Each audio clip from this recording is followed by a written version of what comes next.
days of pent-up post-election anxiety gave way to spontaneous street celebrations, and we've been seeing those since yesterday. Joe Biden supporters cheered news of his presidential win with a cacophony of banging pots and pans, hooting and music in cities across the United States, minutes after major television networks called the race in the former vice president's favor.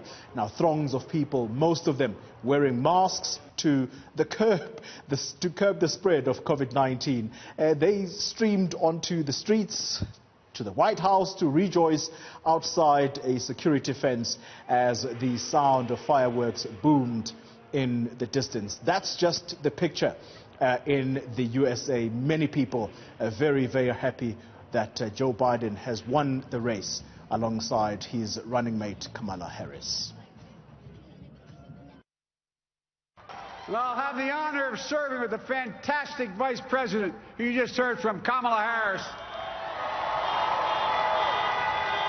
who makes history as the first woman, first black woman, the first woman from South Asian descent, the first daughter of an immigrant ever elected in this country. Don't tell me it's not possible in the United States. It's long overdue. And we're reminded tonight of those who fought so hard for so many years to make this happen. But once again, America's bent the arc of the moral universe more toward justice. Kamala, Doug, like it or not, your family. You become an honorary Biden, there's no way out. And to my campaign team and all the volunteers, I said at the outset, I wanted to represent this campaign to represent and look like America. We've done that. Now that's what I want the administration to look like and act like. For all those of you who voted for President Trump, I understand the disappointment tonight. I've lost a couple times myself, but now, let's give each other a chance. It's time to put away the harsh rhetoric, lower the temperature, see each other again, listen to each other again. And to make progress, we have to stop treating our opponents as our enemies. They are not our enemies. They are Americans. They are Americans. What is our mandate? I believe it's this. Americans have called upon us to marshal the forces of decency, the forces of fairness, to marshal the forces of science and the forces of hope in the great battles of our time. The battle to control the virus, the battle to build prosperity, the battle to secure your family's health care, the battle to achieve racial justice and root out systemic racism in this country. Well, let's stay with the U.S. election. Kamala Harris has made history with her election as Joe Biden's vice president, becoming the first black woman and first Asian American to win the second highest U.S. office. A senator from California, Harris has a track record of shattering glass ceilings. She served as San Francisco's first woman district attorney and was California's first woman of color to be elected Attorney General.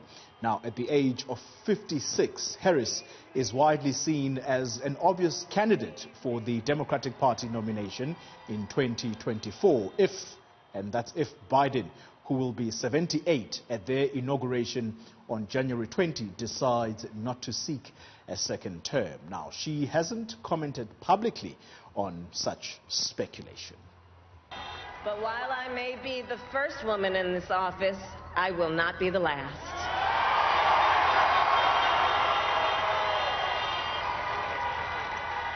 Because every little girl watching tonight sees that this is a country of possibilities.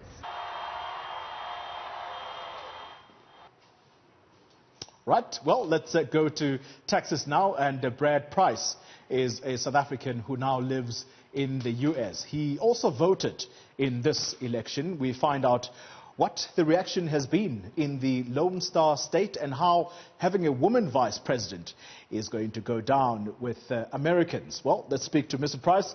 Brad, I'd say good afternoon to you from our time here in South Africa. I'm not sure what time it is there, but it certainly looks like it's in the evening.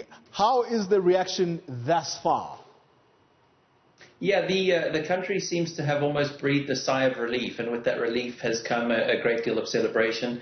Let's not pretend that it's the entire country, though. There are certainly those who, as President-elect Biden referenced, will be feeling disappointed. And as you mentioned as well, those who don't actually accept or believe these results and think that ultimately with recounts and the legal battles that the election will turn in the favor of President Trump. I think most of us who are based in reality realize that that's not going to happen. The recounts rarely make changes more than a few hundred votes, and Biden's lead in all of these swing states is greater than what Trump had over Hillary Clinton in 2016. So I think this is more of a case of Donald Trump and his perspective on losing. It's unacceptable to him. He considers it a weakness, and there's no way that he can admit or accept defeat, and so he has to pivot to some kind of fraud, and this election was stolen from me. And so this so-called peaceful transfer of power that we're used to in the United States, when there's an incoming president and an outgoing president, is unlikely to be the case this time. But what will happen is a transfer of power, peaceful or not. Yeah. So it's interesting to see the different reactions of folks, but certainly there seems to be a lighter feeling of celebration in the air. Yeah, Brad, for a South African who doesn't understand which side of the fence did the state of Texas fall, explain to us what the situation is there and who that state voted for in its majority. Yeah, so Donald Trump won Texas overall. When you look at the map of Texas, it's similar to almost the sort of country at large, where you'll see a lot of rural counties, and then you'll find a sort of blue wave in the cities. And so in the metropolitan areas of Dallas, Fort Worth, Houston, Austin, San Antonio, you find all the votes went to, or the majority of the votes went to Joe Biden. And then in all the rural counties, they went to Donald Trump. Interestingly, in Texas, being sort of down in the country, the rural population is able to overpower the cities. And so despite having a sort of split call there, Trump was able to win. What is interesting to note, though, is that Texas, as a traditionally red state, is certainly moving towards what we call a purple state, which is essentially a swing state. We're finding that a few years ago we had a Senate race between Beto O'Rourke and Senator Ted Cruz. Ted Cruz being the Republican, and that was a much closer race than we typically see in Texas, even though the Republican won. And the same is happening in the presidential election. So in time, it'll be interesting to see if Texas continues to move that way, and I think it will. There's a lot of Californians moving out here and changing demographics. Brad, of course, the concern right now, I would imagine, with many Americans is what is going to happen in the next 2 months. Donald Trump is still in the White House. He's not willing to concede defeat. In fact, first thing on Monday, we understand, is that he has a team of lawyers who are going to fan out to try and challenge the outcome of this election. What do people anticipate this is going to look like the next 2 months? Yeah, I think the next 2 months are going to look like a lot of litigation, and that's what we're kind of used to with Donald Trump, both in office and out of office. He's obviously, and this is, I think, to be fair, there are policies and processes in place for candidates to make sure that our elections are fair and accurate. And certainly if there was any kind of issue, it's in the best interests of all of us that those are discovered. It doesn't seem that that's going to be the case here, but these avenues exist where candidates can take various issues to court, They can ask for recounts in certain states depending on the rules of the states. Some of the states have a rule, where if the difference between the candidates is less than 1%, they can request a recount, and that will happen. And so I think we're probably going to see a lot of the same coming from the two candidates. Joe Biden, since the election, has just asked people to remain calm and trust the process. And Donald Trump has repeatedly come out and told us that there's fraud and people trying to steal the election from him. So I think we'll continue to see that from the two of them. And in the background, there's going to be this sort of flurry of legal activity. The good news is that the United States has a great series of checks and balances in place. The courts are going to prioritize these things because the inauguration is happening on January 20th, one way or the other. And so these issues will be resolved. But what I can, I would sort of put my money down to predict that when all is said and done and the courts have had their say, this will likely not fall in favor of Donald Trump, but he will continue to maintain otherwise, as will his base. It's interesting you say if the courts, or by the time the courts have their say, Donald Trump is not going to win the day. How can we be so confident, Brad, when you have the Supreme Court, which we understand is stacked in favor of conservatives, which is the side that Donald Trump falls under? Is it a done deal, really? Yeah, that's a great question. Look, nothing's a done deal until it's sort of certified, right? And that's something that we would need to wait for. But what is compelling with this election in terms of being in Joe Biden's favor is that he has enough electoral votes that even if one or two of the states were taken away from him, depending on which ones they are, he would still have the electoral votes that he needs to win.